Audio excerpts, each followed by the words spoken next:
Let's prepare the chutney and fillings in Salem style. First, green chutney with mint, ginger, garlic, coriander, green chili, cumin powder, salt, and lemon for freshness along with some water, and grind it. Now green chutney is ready. Next we'll see fiery red chutney. Start chopping with tomato, chopped onion. Saute in a oil with garlic, chopped onions, red chilies and tomatoes. Once cooked, cool it and grind it. Now red chutney is also ready.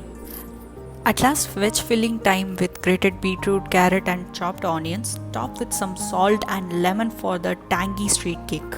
Chutneys and stuffing done. See you in a part 2.